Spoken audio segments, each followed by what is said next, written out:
حیرت میں تھے اس وقت لوگ کہ کس طرح سے ان کی شہادت ہوگی۔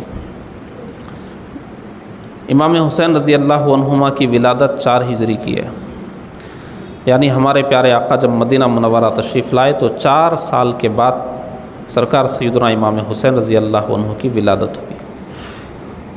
اور سب سے پہلی آواز جو آپ کے کانوں میں آئی وہ ہمارے پیارے آقا صلی اللہ علیہ وسلم کی زبان مبارک سے اذان کی آواز تھی۔ بچوں کی ولادت ہوتی ہے تو کسی نیک صالح شخص کو بلا کر لاتے ہیں کہ وہ اذان دے دیں، وہ تہنیک فرما دیں۔ یہاں تو خود نبی آخر الزمان صلی اللہ علیہ وآلہ وسلم اپنی زبان مبارک سے اذان سنا رہے ہیں۔ سب سے پہلے جو آواز سن رہے ہیں وہ آواز مصطفیٰ صلی اللہ علیہ وسلم ہے۔ سب سے پہلے جو غذا شکم میں جا رہی ہے وہ لعاب دہن مصطفیٰ صلی اللہ علیہ وسلم۔ سب سے پہلے جس ہستی کا دیدار ہو رہا ہے وہ ہمارے پیارے آقا کی ذات ہے، اور سب سے پہلے اہتمام کے ساتھ جن کے گود میں دیے جا رہے ہیں وہ ہمارے نبی کی ذات ہے۔ پوچھا نبی نے نام ان کا کچھ رکھا گیا ہے؟ پھر اس کے بعد ہمارے نبی نے جو نام رکھا، ایسا نہیں کہ وہ نام عرب کو نہیں معلوم تھا، ہمارے نبی نے حسین نام رکھا، اس بچے کا نام حسین ہے۔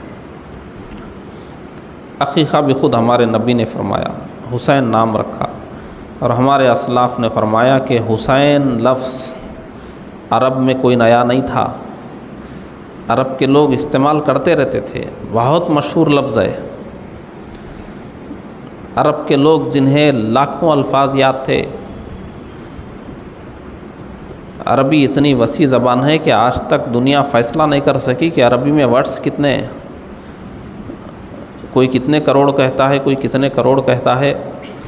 آخر میں یہ فیصلہ کرنا پڑا کہ عربی زبان کے تمام الفاظ یا تو صرف نبی کو یاد ہیں یا نبی نے جس کو عطا فرمایا ان کو یاد ہے۔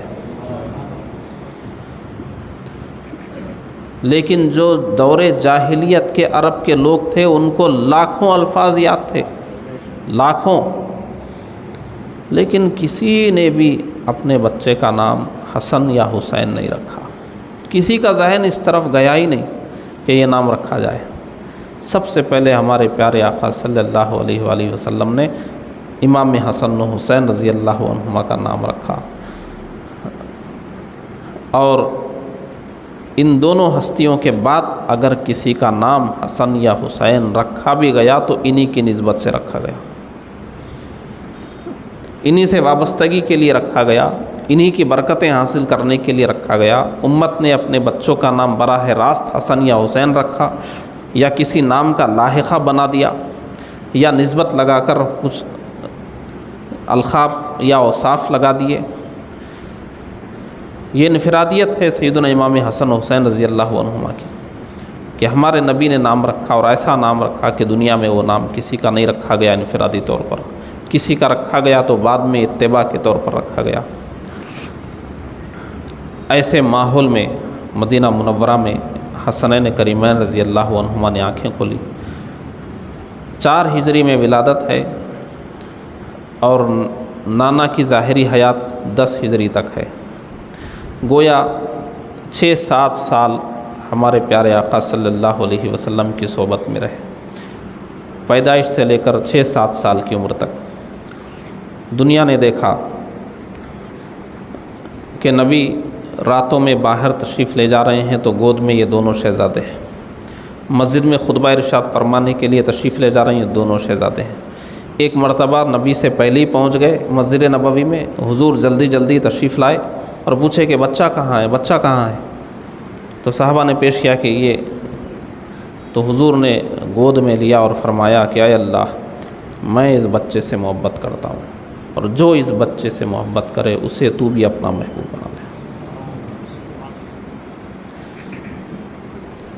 اور اگر حضور جلدی جلدی جب کوئی خطبہ بہت جلدی میں دینا ہوتا، کبھی کوئی جلال کی کیفیت ہوتی یا جلدی سے کوئی حکم دینا ہوتا تو جلدی جلدی تشریف لاتے، پیچھے پیچھے اگر آ گئے حسنین کریمین تو دوران خطبہ کبھی ممبر سے اتر کر حضور انہیں لیتے پھر ممبر پر۔ یہ سب آپ 6-7 سال کی عمر میں یہ سب ہو رہا ہے۔ نبی نماز ادا فرما رہے ہیں، یہ دونوں بچے کہیں دور نہیں چلے جاتے ہیں، وہیں نانا کے اطراف کھیل رہے ہیں۔ اور نانا چونکہ سواری کراتے تھے تو جو ہی نانا سجدے میں گئے، سواری کی کیفیت ہو گئی تو پھر پشت پر سوار ہو گئے۔ اور ہمارے نبی سجدہ طویل فرما رہے ہیں کہ نواسے اتریں تو سجدے سے اٹھا جائے۔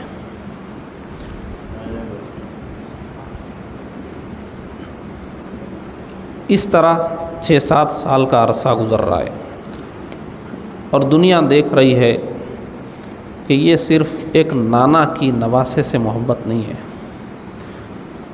یہ خاتم الانبیاء کی محبت ہے۔ اور یہ نانا نواسوں کے لیے جو کچھ فرما رہے ہیں، ایسا نہیں ہے کہ ایک نانا فرط محبت میں کچھ فرما رہے ہیں، بلکہ قرآن نے فرمایا وما ينطق عن الهوى ان هو الا وحی یوحی، نبی کی زبان سے جو بھی بات نکلتی ہے وہ وحی الہی ہے۔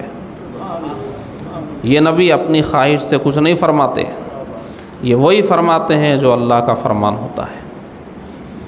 اسی لیے بڑے بڑے چوٹی کے محدثین نے، جنہوں نے مختصر حدیثوں کو بھی جمع کیا، تو یہ نانا نے نواسوں کے لیے محبت میں بوسہ لینے سے پہلے یا بوسہ لینے کے بعد یا چمٹاتے وقت بھی جو فرمایا، محدثین نے یہ نہیں سمجھا کہ یہ نانا نے فرط محبت میں کچھ بول دیا ہے، بلکہ انہوں نے شریعت بنا کر اس کو لکھ لیا۔ یہ وحی الہی ہے۔ نبی کی زبان سے کبھی بھی کچھ نکلتا ہے وہ وحی الہی ہے۔ امت نے کبھی یہ نہیں سمجھا کہ نانا ہیں کچھ نواسی کے لیے بول رہے ہیں، نہیں، نانا اور نواسی کی شکل میں الگ سے دیکھا امت نے، لیکن امت نے دیکھا تو ایک نبی اعظم اور ایک شہید اعظم کے طور پر دیکھا۔ 6-7 سال کی عمر میں حضور دنیا سے پردہ فرما رہے ہیں، اور سیدنا امام حسن و حسین رضی اللہ عنہما کے لیے یہ پہلی آزمائش ہے کہ نانا جان سے جدا ہو رہے ہیں۔ صبح شام جن کے ساتھ کھیلتے تھے ان سے جدا ہو رہے ہیں، جن کے دست اقدس سے کھاتے تھے ان سے جدا ہو رہے ہیں، جن کی انگلی پکڑ کر چلتے تھے ان سے جدا ہو رہے ہیں۔ اور صرف ان سے نہیں جدا ہو رہے ہیں، نبی دنیا سے تشریف لے گئے، نبی کے تشریف لے جانے کے بعد پھر کسی نے نبی کی چہیتی لاڈلی بیٹی حضرت فاطمہ زہرا رضی اللہ عنہا کو بھی ہنستے ہوئے نہیں دیکھا۔ وہ ماں جس کے گود میں 6-7 سال کے بچے ہوں، اس ماں کو کسی نے ہنستے ہوئے نہیں دیکھا۔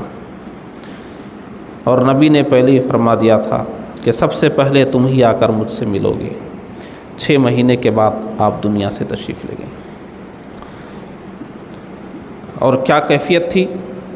نبی کی تربت پر آ کر فاطمہ زہرا رضی اللہ عنہا نے یہ فرمایا تھا کہ مجھ پر ایسی مصیبتیں ڈالی گئی ہے آپ کی جدائی کے ذریعے کہ اگر دن پر وہ مصیبتیں ڈال دی جائے تو دن رات میں بدل جائے گی اور دن کا اجالا ختم ہو جائے گا۔ اور اس کے بعد نبی کے قبر کی مٹی اٹھا کر فاطمہ زہرا رضی اللہ عنہا نے فرمایا تھا جس کو اس قبر کی مٹی مل جائے اسے دنیا کی کسی خوشبو کی ضرورت نہیں ہے۔ نبی کے مزار اطہر کی مٹی لے کر وہ جاتی تھی۔ اور ادھر حسنین کریمین اس کم عمری میں نانا جان کی جدائی کا احساس کر رہے ہیں، اور اس کے بعد 6 مہینے کا عرصہ ہے کہ امی جان بھی دنیا سے رخصت ہو رہی۔ ادھر آپ لوگ غور سے سنیں۔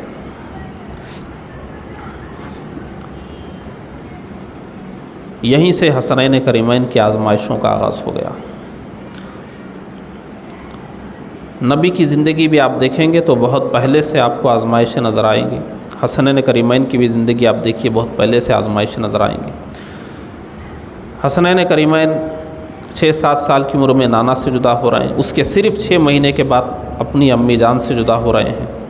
اب اپنے والد گرامی حضرت سیدنا علی مرتضیٰ رضی اللہ عنہ کی پرورش میں آ رہے ہیں۔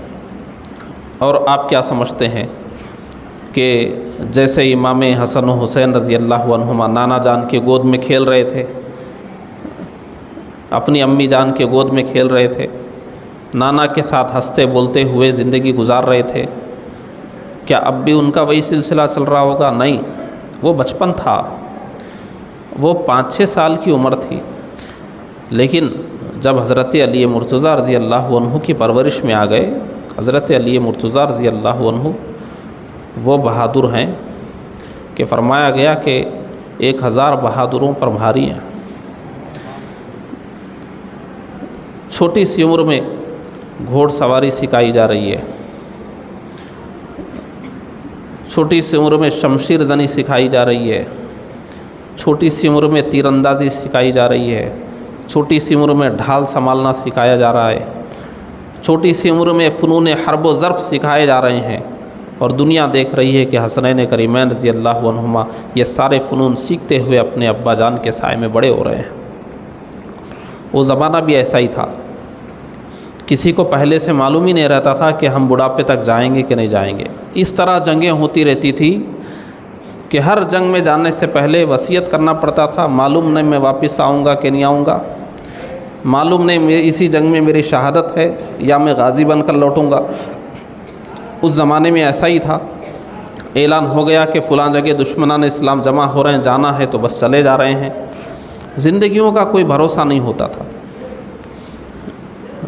آج ہم اور آپ بہت اطمینان کے ماحول میں اسلام کے مطابق زندگی گزارنے کی کوشش کر رہے ہیں۔ آج اچانک راتوں رات کوئی اعلان نہیں ہوتا کہ صبح ہم کو جنگ کے لیے جانا ہے یا جان دینا ہے یا ہمیں اپنے ہتھیار تیار رکھنا ہے۔ ہم ایک سکون کی زندگی جی رہے ہیں، مگر وہ عہد ایسا نہیں تھا۔ اس عہد میں بچے ذرا کیا بڑے ہو گئے ان کو تلوار اٹھانا سکھایا جاتا تھا، اور اس وقت مشہور تھا کہ بچہ قتل کی عمر کو پہنچ گیا نہیں پہنچ گیا، یعنی دشمن جب حملہ کرتے تھے تو ان کا بھی ایک اصول تھا، اتنی عمر کے بچے کو چھوڑ دینا ہے، اصولاً اتنی عمر کا بچہ قابل قتل ہے کیونکہ وہ تلوار اٹھا سکتا ہے۔ حسنین کریمین رضی اللہ عنہما فنون حرب سیکھتے ہوئے، جہاد کی تربیت لیتے ہوئے بڑے ہو رہے ہیں۔ ابو بکر صدیق رضی اللہ عنہ کا دور خلافت گزر گیا، عمر فاروق رضی اللہ عنہ کا دور خلافت آیا۔ عمر فاروق رضی اللہ عنہ کے دور خلافت میں اچھی خاصی عمر کو پہنچ رہے ہیں، پھر کم و بیش 12 سال کا آپ کا دور گزر رہا ہے۔ اس کے بعد سیدنا عثمان غنی رضی اللہ عنہ کا دور آ رہا ہے، تب تو مکمل ایک سپاہی بن گئے ہیں۔ آپ نے سنا ہوگا کہ جب حضرت سیدنا عثمان غنی رضی اللہ عنہ کی شہادت کے لیے بلوائیوں نے آپ کے گھر کو گھیرا تھا تو علی مرتضیٰ رضی اللہ عنہ نے حسنین کریمین کو ہی بھیجا تھا دروازے پہ پہرے داری کے لیے۔ یہی دو حضرات پہرا دے رہے تھے، بلوائیوں کے سامنے سے داخل ہونے کی ہمت نہیں ہوئی، پیچھے کے مکان سے چھت کے ذریعے سے وہ داخل ہوئے تھے۔ سیدنا عثمان غنی رضی اللہ عنہ کا دور، یہاں سے اگر آپ اسلام کو سمجھیں گے تو یہاں سے چلیں گے تب جا کے آپ کو کربلا سمجھ میں آئے گا۔ امت کا موڑ اسی زمانے سے ہے، حالات کا تغیر اسی زمانے سے ہے۔ عثمان غنی رضی اللہ عنہ کا عہد بھی تقریباً کم و بیش 12 سال کا ہے۔ آپ کے دور کے ابتدائی جو 6 سال ہیں وہ فیصلہ کن موڑ پر ہیں۔ امت مسلمہ کے حالات یکسر تبدیل ہو رہے ہیں۔ کیا تبدیل ہو رہے ہیں؟ پیچھے کا عہد آپ چھوڑ دیجئے، اعلان نبوت سے لے کر نبی کے پردہ فرمانے تک اسلام کے حالات اور مسلمانوں کے حالات کیا تھے، خلیفہ اول کے زمانے میں کیا تھے، خلیفہ دوم کے زمانے میں کیا تھے، اس کی تفصیلات نہیں بتا سکتے۔ مختصر میں یہ سمجھ لیجئے کہ عثمان غنی رضی اللہ عنہ جب خلیفہ بنے تو اس وقت تک اسلامی مملکت وسیع ہو چکی تھی، بڑے بڑے دشمنوں کو زیر کر لیا گیا تھا۔ مسلمہ کذاب کا بھی، قریش کا تو پہلے ہی خاتمہ ہو گیا فتح مکہ میں، اس کے بعد بنی حوازن بنی ثقیف کا بھی خاتمہ ہو گیا، عرب میں اسلام غالب ہو گیا۔ جو ہی عرب میں اسلام غالب ہوا اس کے بعد ایران اور روم دشمن بن گئے۔ مسلمہ کذاب اٹھا نبی کے پردہ فرمانے کے بعد، ابو بکر صدیق رضی اللہ عنہ کے زمانے میں مسلمہ کذاب پر بھی قابو پا لیا گیا۔ عمر فاروق رضی اللہ عنہ کے زمانے میں ایک جہاد کی ایسی لہر چلی کہ پورا روم بھی آ گیا، پورا ایران بھی آ گیا، اور 2 دشمنوں کو کچل کر رکھ دیا گیا۔ اسلامی مملکت روز وسیع ہو رہی ہے، روزانہ ایک جہاد کا ایسا جوش ہے کہ ہر کوئی سفر میں ہے، اس علاقے میں ہم کو جانا ہے، اس علاقے میں آپ کو جانا ہے، روز ایک علاقہ فتح ہو رہا ہے، روز ایک علاقے میں اسلام کا جھنڈا نصب ہو رہا ہے۔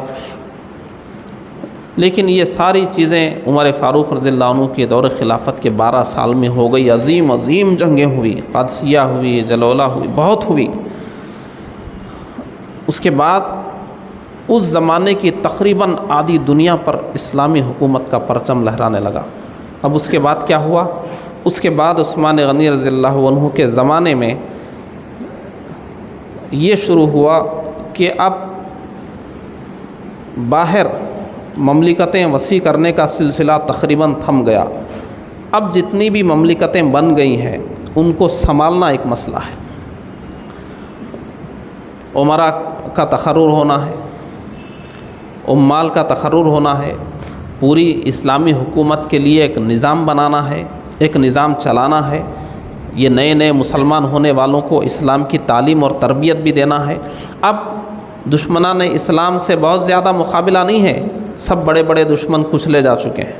اب جہاد کے بہت زیادہ راستے نہیں ہیں۔ اب جتنا اسلامی مملکت کو حاصل کر لیا گیا تھا اسی کو سنبھالنے کی ضرورت ہے۔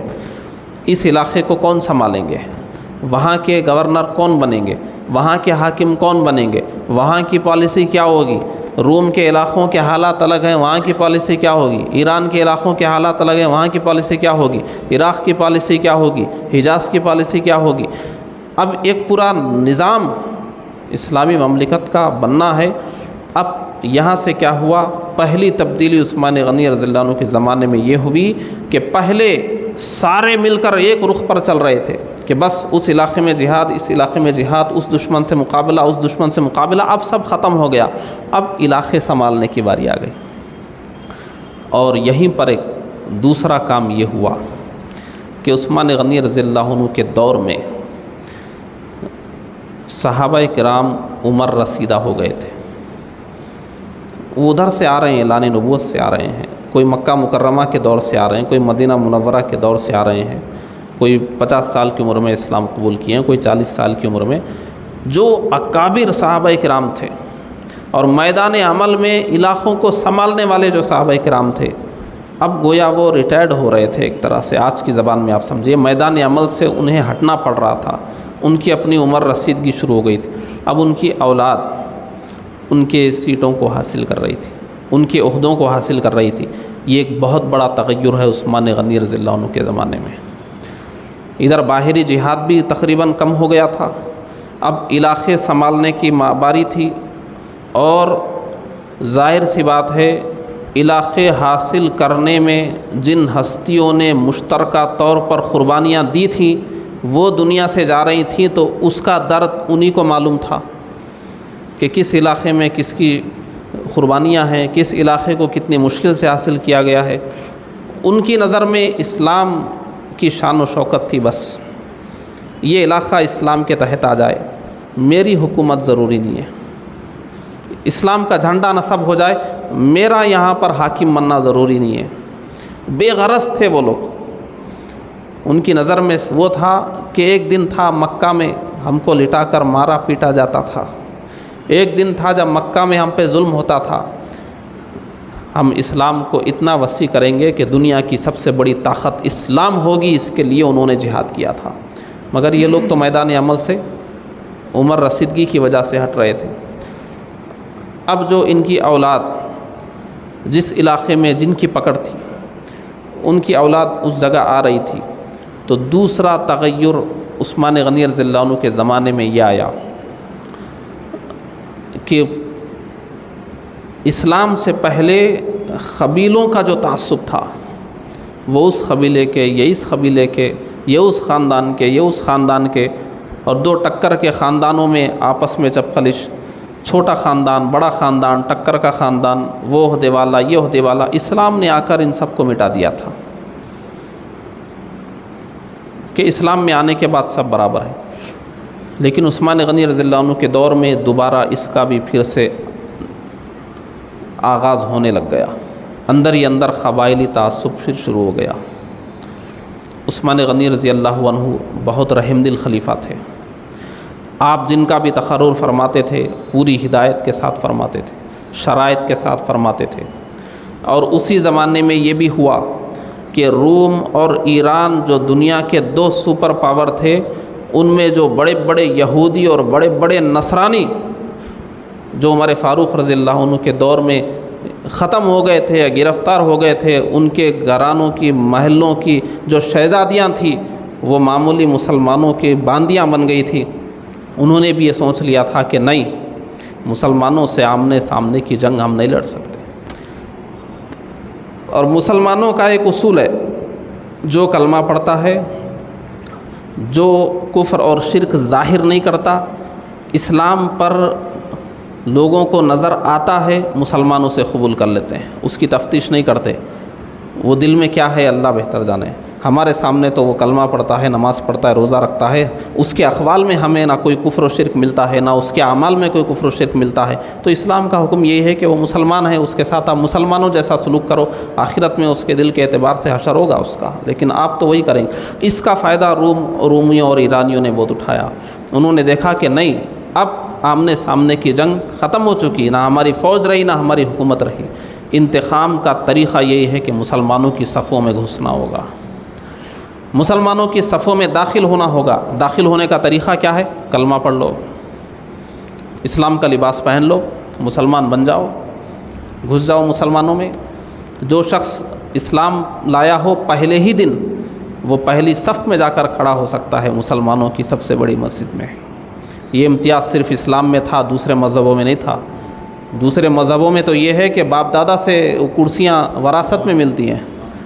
آج بھی یہودیوں میں ان کی مسجدوں میں مخصوص مقامات میں وراثت چلتی ہے کہ وہ یہ جگہ ان کی تھی، اب ان کے بیٹے کو ملے گی، ان کے بیٹے کو ملے گی، وراثتیں چلتی ہے، مساوات نہیں ہے۔ ان کے مذہب میں خواتین کو مذہب کی تعلیم نہیں دی جا سکتی جتنی مردوں کو دی جا سکتی ہے، لیکن اسلام میں مساوات تھی۔ انہیں معلوم تھا اگر میں کلمہ پڑھ لوں اور کہہ دوں کہ میں نے اسلام قبول کر لیا، اسلامی لباس پہن لوں، تو مجھے مسجد نبوی کی پہلی صف میں بھی پوری کشادہ قلبی کے ساتھ کھڑا کر دیا جائے گا۔ میں امیر المومنین کے سامنے بیٹھ کر ان کی پالیسیاں سن سکوں گا، مسلمانوں جیسا سلوک ہوگا۔ اسی کا فائدہ اٹھایا رومیوں اور ایرانیوں نے، اور ان لوگوں نے انتقام کے لیے مسلمانوں کے صفوں میں منافقت کا باب جو تقریباً بند ہو گیا تھا فتح مکہ کے بعد، اب پھر عثمان غنی رضی اللہ عنہ کے دور میں پھر ایک بار منافقت کا آغاز ہو رہا تھا۔ اور ہمارے اسلاف نے فرمایا کہ ہمارے نبی نے جو فرمایا تھا کہ کچھ عرصے کے بعد امت مسلمہ کے حالات بگڑیں گے، وہ ارشاد بھی پورا ہو رہا تھا، اس کے بھی اسباب پائے تکمیل کو پہنچ رہے تھے۔ اب کیا ہوا؟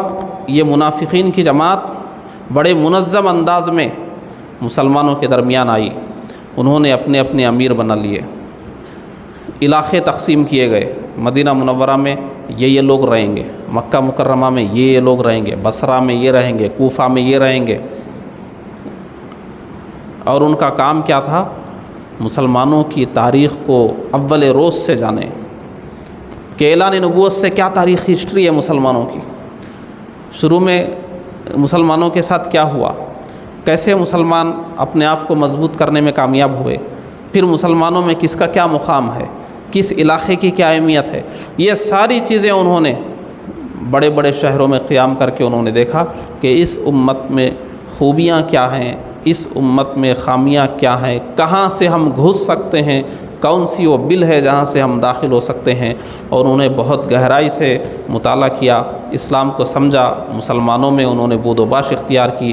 اور عثمان غنی رضی اللہ عنہ کے عہد کے جب 6 سال گزر گئے تو سب سے پہلے ان کا حربہ یہ تھا کہ آج تک مسلمان خلیفہ کے خلاف سوچنا بھی جرم سمجھتا ہے، اب ہمیں مسلمانوں کو خلیفہ کے خلاف بھڑکانا ہوگا۔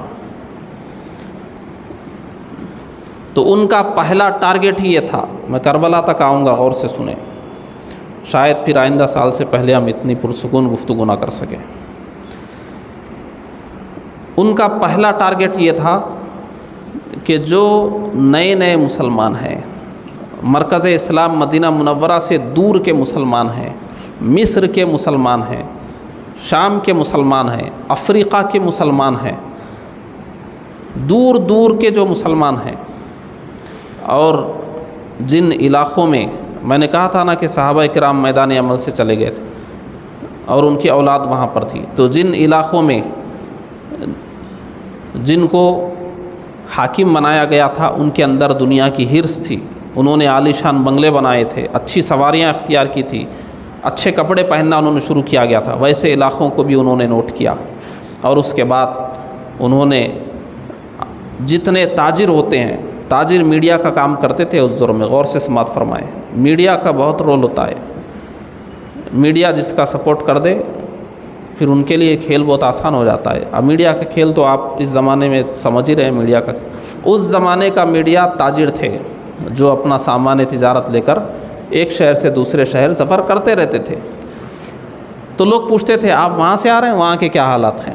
وہاں کے یہ حالات ہیں، تو لوگوں کو معلوم ہو جاتا تھا ادھر یہ حالات ہیں، ادھر سے جانے والے ادھر کے لوگوں کو بتاتے، تو گویا اس زمانے میں جو بزنس مین ٹریولنگ کرتے رہتے تھے، تاجر سفر کہتے رہتے تھے، وہ گویا کہ ایک میڈیا تھے، اور ان لوگوں نے بھاری بھاری معاوضے دے کر بہت سے تاجروں کو خرید لیا تھا کہ تم کہیں بھی جا رہے ہو ہم سے پہلے ملو گے اور وہاں کیا افواہ اڑانا ہے وہ ہم بتائیں گے، اور انہوں نے ایسے علاقوں کو نوٹ کر لیا تھا جہاں کے حکام اچھے اچھے بنگلے بنا رہے تھے، اچھی گاڑی اچھی سواریاں لے رہے تھے، اچھے کپڑے پہن رہے تھے، تھوڑا وہاں ماحول وہ نہیں تھا جو صحابہ کے زمانے میں تھا، عوام بھی بدزن ہو رہی تھی، ایسے علاقوں کو بھی انہوں نے نوٹس کیا، اور انہوں نے تاجروں کا ایک ٹرینڈ چلایا کہ تم جس علاقے میں بھی جاؤ وہ حاکموں کا ظلم بڑا چڑھا کر بیان کرو، اور لوگوں کو یہ تاثر دینے کی کوشش کرو کہ حکام اور عمال عوام کے ساتھ ناانصافی کر رہے ہیں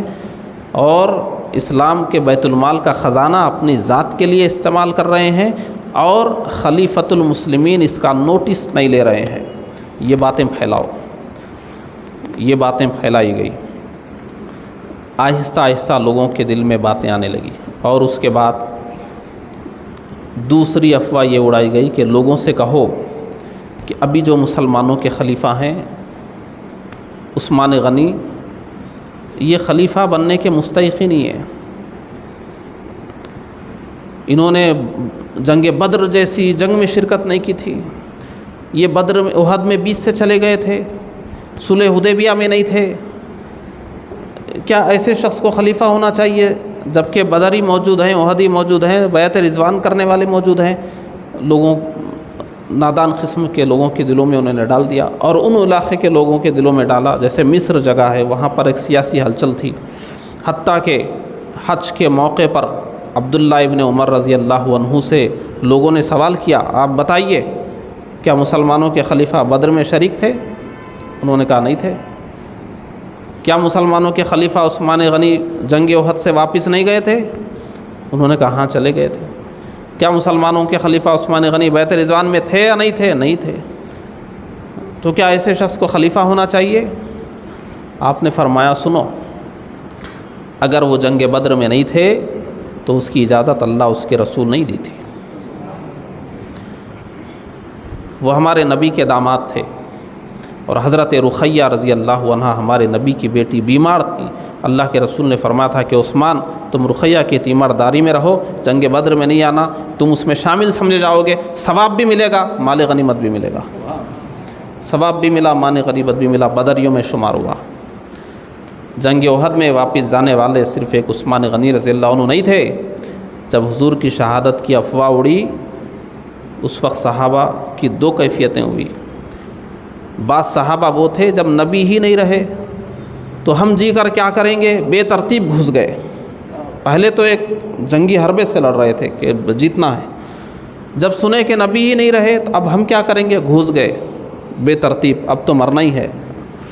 اور دوسرے صحابہ وہ تھے ہم تو نبی کے لیے لڑ رہے تھے، آپ کس کے لیے لڑیں، تلوار چھوٹ گئے ان کے ہاتھ سے، واپس جانے لگے۔ انہی لوگوں میں عثمان غنی رضی اللہ عنہ تھے کہ نبی کے لیے میں لڑ رہا تھا، اب نبی نہیں رہے میں کیا لڑوں گا۔ خود ان کی کیفیتیں ایسی ہو گئی، لڑنے کے قابل نہیں تھی کیفیت، تلواریں چھوٹ گئی ہاتھوں سے، گھٹنوں پر آ گئے، کیفیتیں عجب ہو گئی۔ بزدلی کی وجہ سے تلوار نہیں چھوڑی تھی، جان بچانے کے لیے نہیں چھوڑی تھی، اور اکیلے نہیں تھے، بہت سے صحابہ تھے ایسی کیفیت میں۔ اور سنو، بیعت رضوان میں عثمان غنی رضی اللہ عنہ نہیں تھے، انہی کی وجہ سے تو بیعت رضوان ہوئی تھی۔ ان کو مکہ میں روک لیا گیا تھا، مسلمانوں کے قاصد بن کر گئے تھے، مکہ میں روک لیا گیا تھا، اور آپ کی شہادت کی افواہ اڑی، صحابہ بے چین ہوئے تو نبی نے ان سے بیعت لے لی تھی۔ بے چین کیوں ہوتے ہو؟ وعدہ کرو کہ عثمان کا بدلہ لوگے۔ صحابہ نے بیعت کی، کچھ سکون مل گیا ان کو۔ اس کے بعد نبی نے فرمایا یہ عثمان کا ہاتھ ہے، میں عثمان کی طرف سے، یہ اشارہ تھا کہ عثمان زندہ ہے، ان کی طرف سے حضور نے بیعت فرمائی۔ تو ان کو تو وہ شرف ملا کہ ان کی طرف سے ہمارے نبی نے بیعت فرمائی، تو بیعت رضوان کے صحابہ میں بھی ہے۔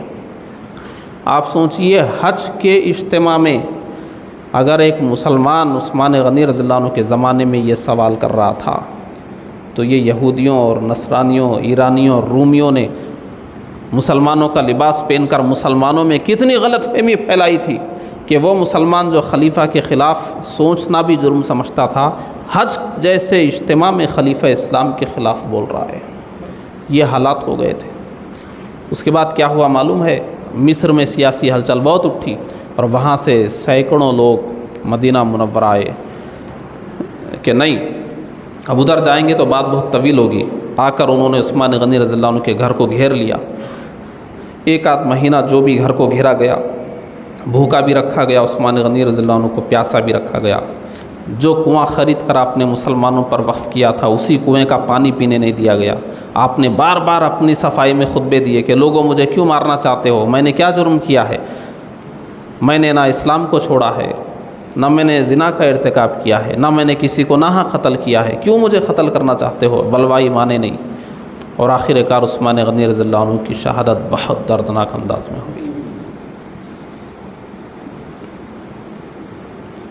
صحابہ کرام رونے لگے، پانی پہنچانا مشکل ہو گیا تھا۔ ایک مرتبہ علی مرتضیٰ رضی اللہ عنہ پانی پہنچانے کی کوشش میں حملوں کا شکار ہو گئے تھے کہ کتنا مشکل ہو گیا پانی پہنچانا عثمان تک، اور آپ نے اپنے دونوں فرزند امام حسن و حسین رضی اللہ عنہما کی جان کو خطرے میں ڈال کر کہا تھا کہ یہ ہزاروں کے سامنے تم کھڑے ہو جاؤ، خدا را عثمان کے گھر میں ان کو داخل ہونے مت دینا۔ یہ سینکڑوں بلوائیوں کے سامنے امام حسن و حسین رضی اللہ عنہما کھڑے تھے۔ خلیفہ کی شہادت ہو گئی، اور اسی وقت عثمان غنی رضی اللہ عنہ نے شہادت سے پہلے فرمایا تھا، لوگوں سنو، آج اگر مجھے قتل کرو گے تم میں ایسی پھوٹ پڑے گی کہ صبح قیامت تک نہ ایک ساتھ نماز پڑھ سکو گے، نہ ایک ساتھ جہاد کر سکو گے۔ یہ پہلا فتنہ تھا اسلام کے اندر کہ خود کلمہ پڑھنے والوں نے اپنے خلیفہ کو قتل کر دیا تھا۔ فرمایا گیا تھا کہ عمر فاروق رضی اللہ عنہ اسلام پر آنے والے فتنوں کے سامنے ایک بند دروازہ ہے، تو پوچھا گیا تھا کہ یہ دروازہ کھولا جائے گا یا توڑا جائے گا، تو کہا گیا کہ توڑا جائے گا۔ عمر فاروق رضی اللہ عنہ کی شہادت ہوئی تھی، پھر وہ دروازہ ٹوٹا تو فتنے داخل ہو گئے۔ عثمان غنی رضی اللہ عنہ کی شہادت، عثمان غنی رضی اللہ عنہ کی شہادت، اور جانتے ہیں جب ایک مہینے تک گھیراؤ کیا گیا، سننے والے کے ذہن میں خیال آتا ہے عثمان غنی رضی اللہ عنہ کو ایک مہینے گھیرا گیا، وہ سینکڑوں بلوائی تھے، اسلام کی فوج کہاں تھی، صحابہ کرام کہاں تھے، کیوں ان سے جنگ نہیں ہوئی، کیوں عثمان غنی رضی اللہ عنہ کو بچایا نہیں گیا؟ سوالات پیدا ہوتے ہیں ایک سننے والے کے ذہن میں۔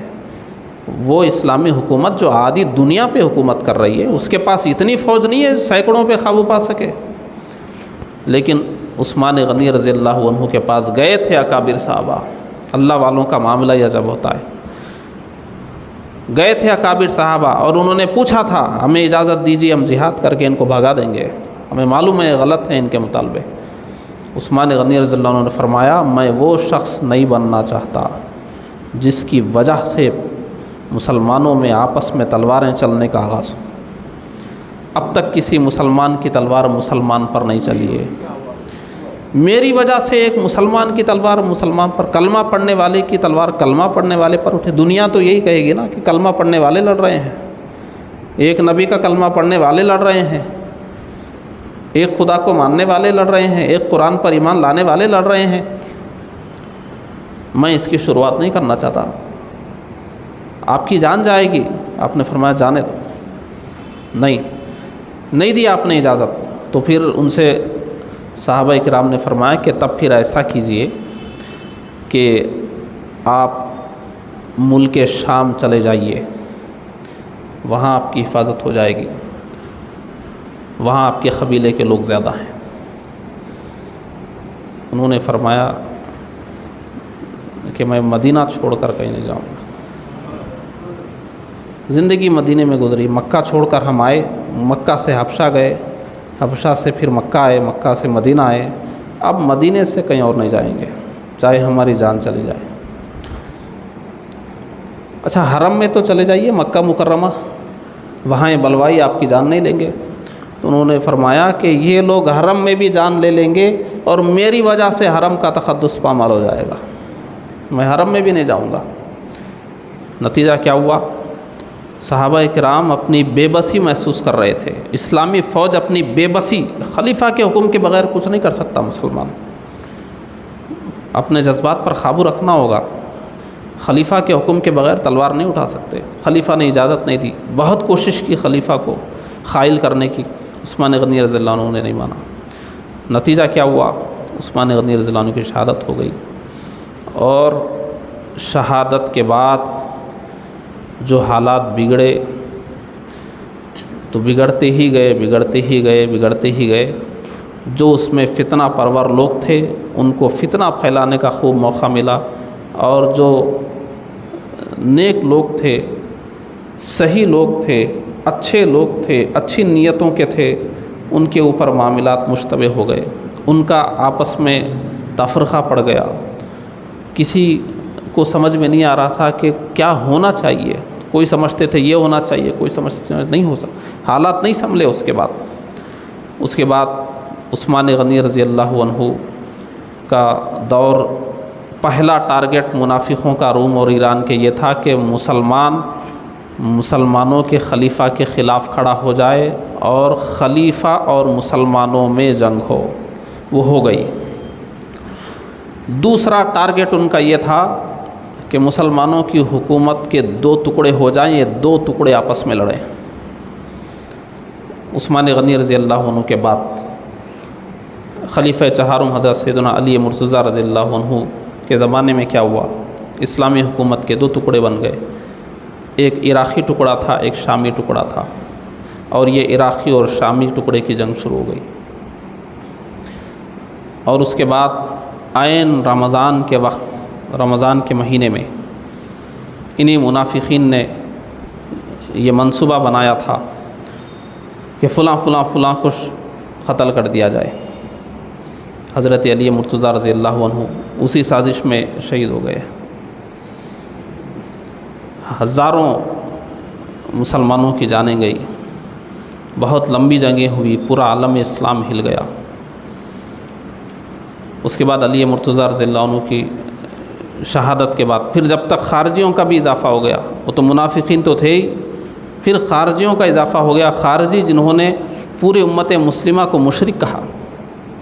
سب سے پہلے یہ خارجی پیدا ہوئے، اور ان کے پیدا ہونے کی کہانی یہی ہے کہ وہ حضرت علی مرتضیٰ رضی اللہ عنہ کی صف میں تھے، اور اس کے بعد انہوں نے سب سے پہلے جو شرک کا فتویٰ دیا، انہوں نے پوری امت مسلمہ کو مشرک کہا۔ وہ خارجیوں کی روش آج تک بھی یہ چلتی آ رہی، وہ بس مشرک ہی کہتے رہتے ہیں۔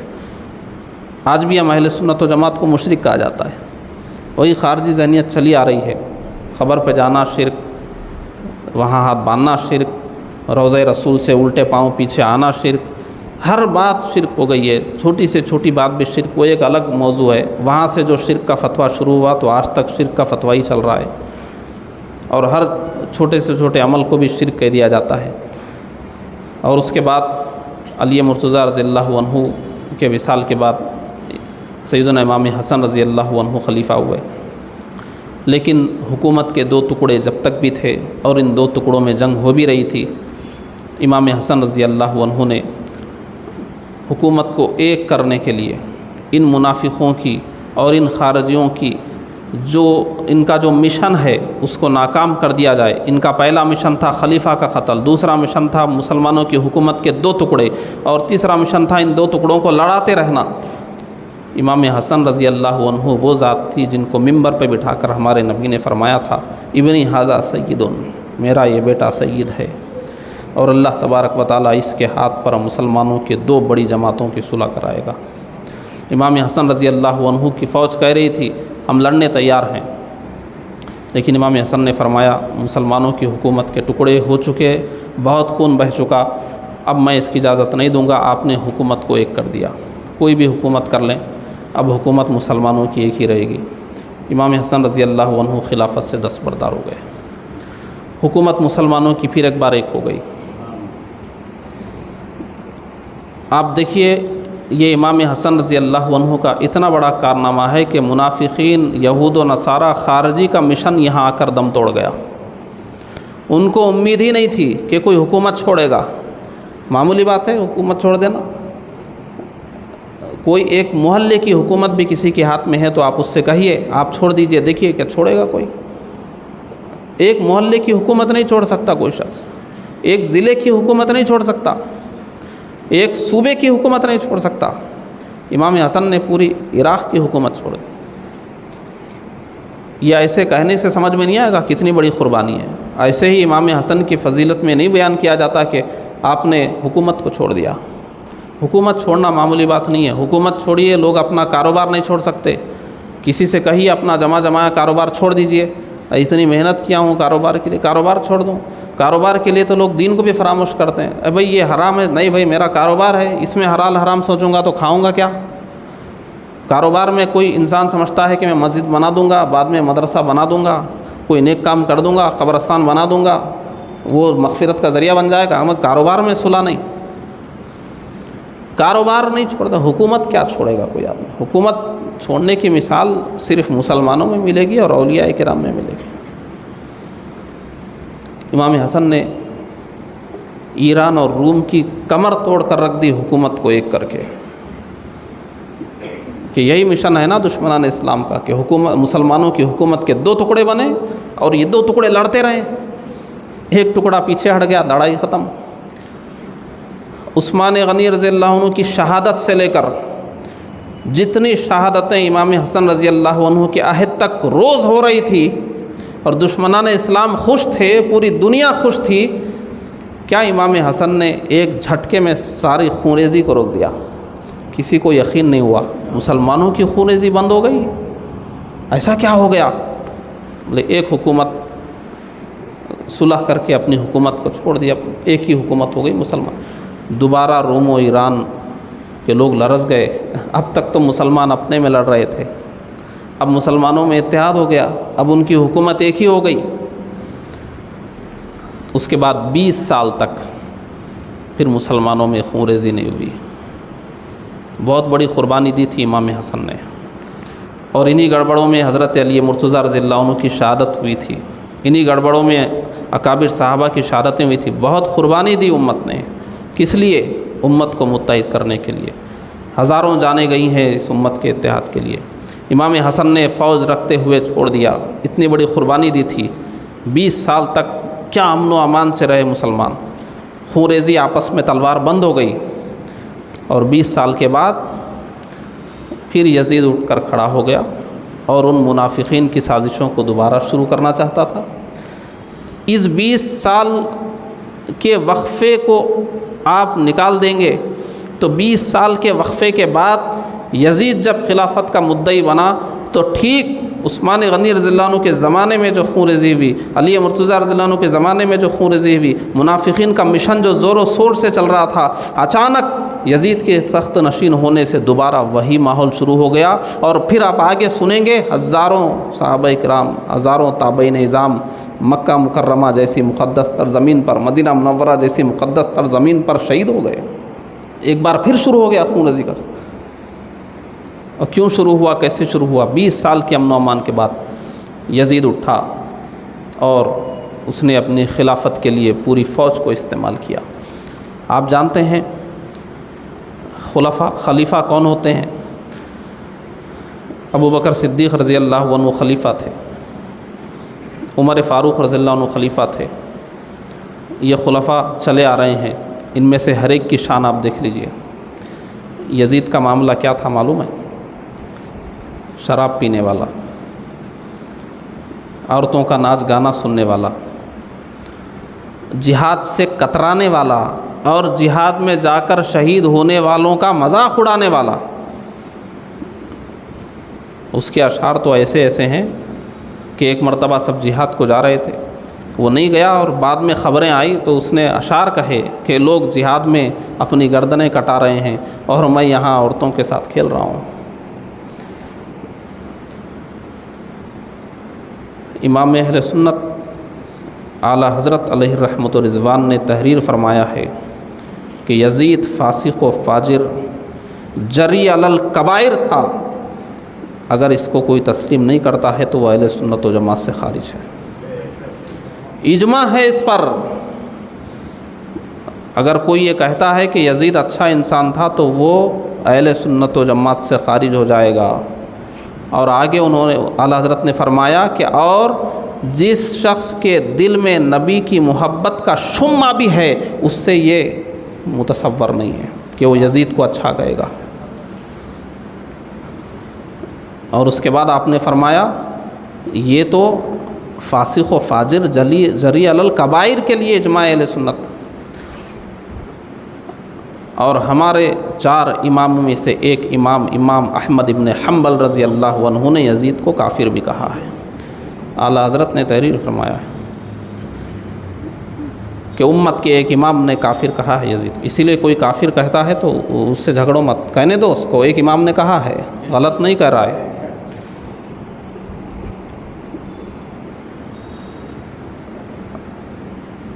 ایک امام کی اتباع میں آپ کافر کہہ سکتے ہیں، اور نہیں کافر کہہ رہے ہیں تو کوئی نیک مسلمان بھی کہنے کی گنجائش نہیں ہے۔ فاسق و فاجر جری علی الکبائر تو بولنا ہی پڑے گا آپ کو، اس سے نیچے کوئی گنجائش نہیں ہے۔ اور کوئی گنجائش بنانا بھی کیوں چاہے گا یزید کے لیے؟ آج بھی خارجی طبقہ یزید کو رحمہ اللہ اور رضی اللہ عنہ کہنے سے نہیں چوکتا ہے۔ کس کارنامے کی بنیاد پر اللہ یزید سے راضی ہوگا؟ کس کارنامے کی بنیاد پر اللہ کی رحمت ہوگی یزید پر؟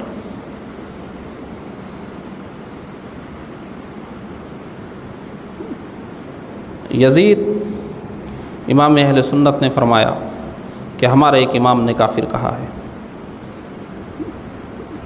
اور اجماع اہل سنت ہے کہ وہ فاسق و فاجر جری علی الکبائر، خلافت کا مستحق بالکل بھی نہیں تھا۔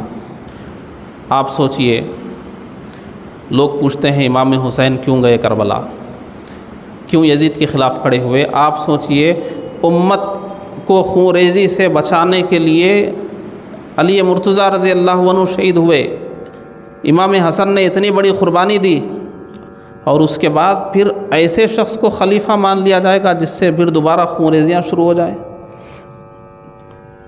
جو امت پر آنے والے خطروں کا مقابلہ نہیں کر سکتا، جس نے اپنی زندگی میں دشمنان اسلام سے جنگ نہیں کی، جس کی زندگی لہو و لعب میں گزر گئی، کیا ہوا تخت نشینی کے بعد؟ یہاں سے بات اختتام کی طرف لے جا رہا ہوں، غور سے سماعت فرمائیں۔ امام حسین رضی اللہ عنہ مدینہ منورہ میں ہے، اور ملک شام سے خبر آئی مدینہ منورہ میں۔ کیا خبر آئی؟ کہ یزید کا حکم ہے کہ مدینے میں فلاں فلاں فلاں فلاں کو بلا کر بیعت لی جائے۔ وہ فلاں فلاں میں کون کون تھے؟ امام حسین رضی اللہ عنہ بھی تھے، عبداللہ ابن زبیر رضی اللہ عنہ بھی تھے، عبداللہ ابن عمر رضی اللہ عنہ بھی تھے۔ ان تینوں کا تو نام لکھا ہوا تھا اس حکم نامے میں کہ ان تینوں کو تو بیعت لینے تک چھوڑا نہ جائے۔ رات کے وقت مدینے کے گورنر ولید ابن عقبہ نے بلایا ان تینوں کو، بلا کر حکم نامہ سنایا اور کہا کہ یزید کی بیعت کرو۔ امام حسین نے فرمایا کہ صبح لوگوں کو جمع کرو اور لوگوں کے سامنے ہم سے مطالبہ کرو، یہ رات کی تنہائی میں نہیں، لوگوں کے سامنے۔ انہوں نے کہا ٹھیک ہے جائیے۔ مروان بن حکم وہیں تھا، اس نے کہا کہ مت چھوڑو، ابھی چھوڑ دیں گے تو کبھی قابو نہیں پائیں گے، یا تو بیعت لو یا گردن اڑا دو۔ ولید ابن عقبہ نے کہا نہیں، آپ جائیے۔ اس کے بعد یہ اجلہ صحابہ اکرام مدینہ منورہ سے نکل کر مکہ مکرمہ چلے گئے۔ امام حسین رضی اللہ عنہ مدینے سے کہاں گئے؟ مدینے سے کربلا کا ہی ارادہ تھا، پہلے مکہ مکرمہ تشریف لے گئے۔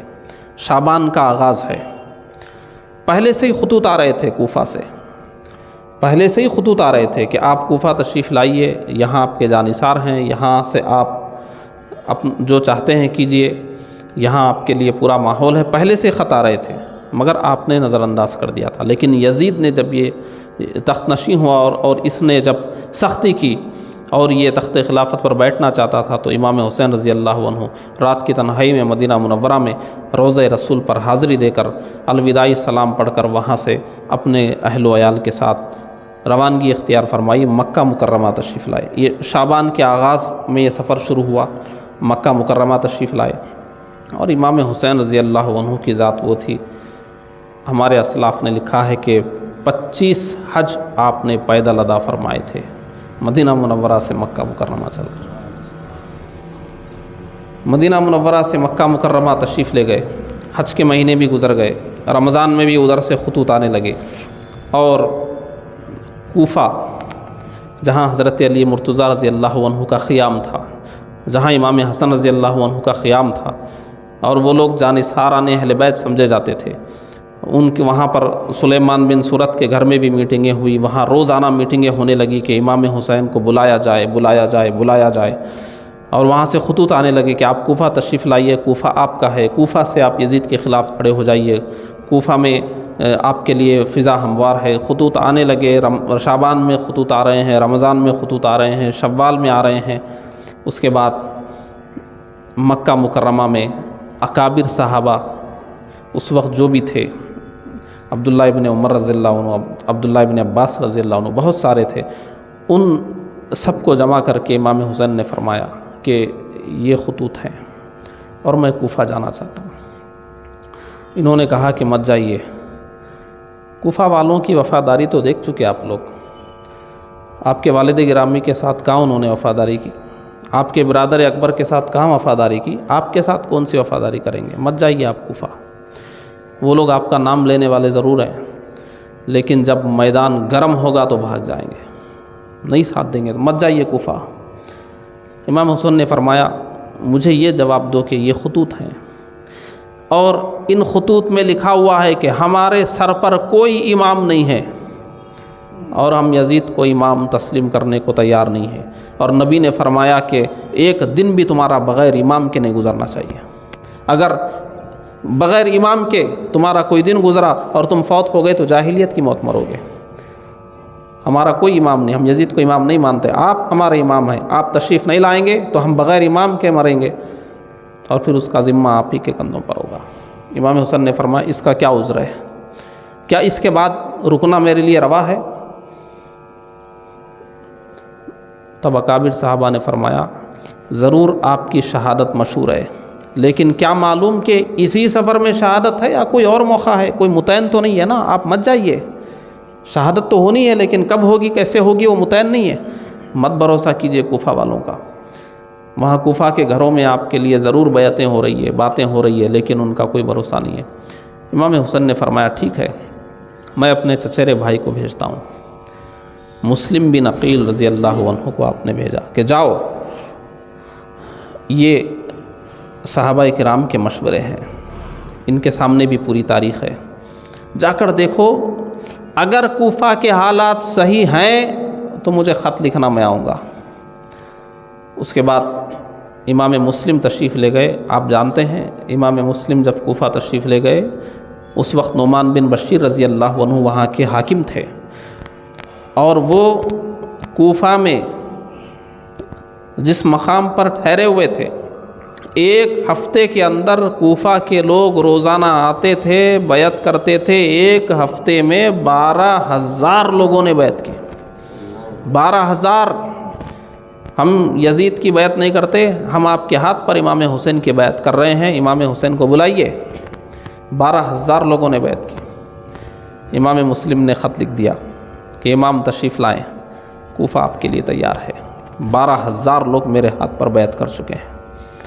ادھر امام حسین کو خط گیا اور ادھر سے جو جاسوسی ہوئی وہ ملک شام تک گئی، دمشق تک گئی، اور وہاں سے حکم نامہ آیا کہ کوفہ کے گورنر نعمان بن بشیر یا تو کمزور ہیں یا تو کمزوری دکھا رہے ہیں، ایسے حاکم سے کوفہ کا معاملہ درست ہونے والا نہیں ہے، لہٰذا ان کو معزول کر کے ابن زیاد کو مقرر کیا گیا۔ اور ابن زیاد کو یزید نے حکم دیا تھا کہ جو سختی ہو سکتی ہو کرو، کوفہ درست ہو جانا چاہیے، اور لوگوں نے بھی کہا تھا کہ کوفہ اگر درست کرنا ہے تو ابن زیاد کو مقرر کرو۔ وہ بصرہ کا والی تھا، وہاں سے حکم نامہ آیا بصرہ بھی تمہارا، کوفہ بھی سنبھال لو، وہ بھی تمہارا۔ اس کے بعد ابن زیاد نے حالات معلوم کیے کوفہ میں چل کیا رہا ہے، تو کوفہ میں پورا ماحول امام حسین کا بنا ہوا تھا۔ معلوم ہے کیسا ماحول بنا ہوا تھا؟ ابن زیاد کو اپنی شکل میں داخل ہوتے ہوئے خطرہ محسوس ہو رہا تھا۔ کوفہ کے قریب آیا، داخل ہونے کی ہمت نہیں ہوئی، راستہ بدلا، اور جو راستہ حجاز کی طرف سے آتا تھا، حجازی لباس پہن کر رات کے اندھیرے میں ادھر سے داخل ہوا تاکہ کسی کو شک نہ ہو کہ کوئی بصرہ سے آیا ہے، اور لوگوں نے سمجھا کہ پھر کوئی امام حسین کا قاصد آیا ہوگا۔ اس دھوکے سے وہ کوفے میں داخل ہو کر گورنر ہاؤس تک گیا۔ یہ حالات تھے کوفہ کے۔ جیسے ہی گورنر ہاؤس میں گیا، اس نے شہر کے جو بڑے بڑے عمائد ہیں، قبیلوں کے سردار ہیں، ان سب کو طلب کیا۔ کس کو کیا معلوم تھا کہ کیا ہونے والا ہے؟ ماحول تو ایسا فیور میں تھا کہ کسی کو کوئی خوف ہی نہیں تھا کسی کا۔ سارے عمائد شہر گئے اور ابن زیاد نے سب کو اندر کر دیا، ان سب کو گرفتار کر کے اندر نظر بند کر کے رکھو۔ اس کے بعد جاسوسوں کو پھیلا دیا کہ معلوم کرو کہ مسلم بن عقیل کہاں ہے۔ جیسے ہی عمائد شہر گرفتار ہو گئے، امام مسلم بن عقیل جن کے گھر ٹھہرے ہوئے تھے، پورا کوفہ جانتا تھا، وہاں سے نکل کر دوسرے چاہنے والے کے پاس آ گئے اور خفیہ رکھا گیا۔ مخصوص و معتمد لوگوں کو ہی ملاقات کا موقع دیا گیا۔ ابن زیاد کو معلوم ہی نہیں ہو رہا تھا کہ ہیں کہاں مسلم بن عقیل۔ اس نے غلام کو درہم و دینار کی تھیلی دی اور کہا کہ معلوم کرو ہیں کہاں۔ اس نے اپنے آپ کو محب اہل بیت ظاہر کر کے لوگوں سے کہنے لگا کہ امام مسلم کا میں بڑا چاہنے والا ہوں، مجھے ان سے ملنا ہے۔ ایک صاحب اس کی باتوں میں آ گئے اور امام مسلم تک لے گئے۔ اس نے وہ درہم و دینار آپ کی خدمت میں پیش کیے کہ میں کب سے نظر لیے پھر رہا ہوں آپ کی خدموں میں پیش کرنے کے لیے۔ اس کے بعد جا کر اس نے ابن زیاد کو گھر کا پتہ وغیرہ سب بتا دیا۔ اس کے بعد جیسے ہی یہ بات سب کو معلوم ہو گئی کہ امام مسلم کا پتہ معلوم ہو گیا ہے، تو لوگوں نے عہد کر لیا کہ نہیں، 12,000 نے تو بیعت کر ہی لی تھی، اب سارے لوگوں کو ہموار کیا جائے اور یہاں سے ابن زیاد کو بھگایا جائے اور گورنر ہاؤس پر امام مسلم کو قبضہ دلایا جائے۔ اس کے بعد آپ جب امام مسلم نکلے، جن کے گھر میں ٹھہرے ہوئے تھے ان کو بھی گرفتار کر لیا گیا تھا دھوکے سے۔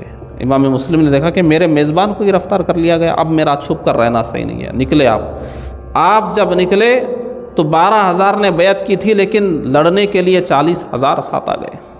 اور گورنر ہاؤس کا جب گھیراؤ ہوا، لوگوں نے کہا کہ بس تھوڑی سی دیر میں گورنر ہاؤس ہمارا ہو جائے گا، ابن زیاد مارا جائے گا یا گرفتار ہو جائے گا، ہمارے پورے عمائد چھوٹ جائیں گے۔ امام مسلم نے فرمایا نہیں، ہم خون بہانے نہیں آئے ہیں، بات چیت سے مسئلہ حل کریں گے، ابن زیاد کو سمجھائیں گے، تم لڑو گے وہ لڑیں گے، خون بہے گا۔ یہ امام حسن سے چلے آ رہے تھے نا، خون بہانا نہیں تھا ان لوگوں کو۔ چاہتے تو 1 منٹ میں گورنر ہاؤس ہاتھ میں آ جاتا، مگر نہیں، خون نہیں بہانا ہے، سمجھائیں گے۔ اس کے بعد مورخین نے لکھا کہ امام مسلم نے اگر اس وقت حملے کی اجازت دے دی ہوتی تو تھوڑی سی دیر میں فیصلہ ہو گیا ہوتا ابن زیاد کا اور کوفے کا، لیکن امام مسلم نے فرمایا نہیں، خون بچایا جائے، خون نہ بہایا جائے۔ اس کے بعد اندر ابن زیاد نے کیا کیا جانتے ہیں؟ ابن زیاد نے قلعے کی دیوار پر آ کر لوگوں سے کہا کہ دیکھو تمہارے قبیلوں کے سردار ہمارے پاس ہے، تم اگر حملہ بھی کرو گے تو ہم تک پہنچتے پہنچتے ان کی گردنیں ہم اڑا دیں گے۔ اس کے بعد لوگوں کو ڈرایا گیا، اور اس کے بعد ان کے جو سرداران تھے وہ بھی آئے قلعے کی دیوار سے کہنے لگے لوگو ہماری جان بچاؤ۔ اور ابن زیاد نے کہا کہ تم اگر ہمارے خلاف تلوار اٹھاؤ گے تو